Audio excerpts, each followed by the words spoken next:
membangun untuk memberi yang terbaik. Menjemput dan mengelola kembali apa yang seharusnya kita miliki. Berjalan bersama untuk Aceh di masa depan. Membuang sekat dan melangkah bersama dalam harapan dan tujuan untuk terus memberikan yang terbaik. Setiap masyarakat harus merasa aman dalam menerima pelayanan.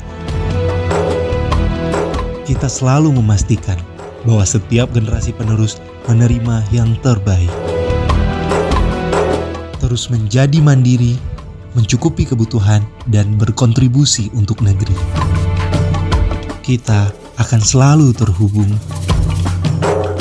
untuk bersama pulihkan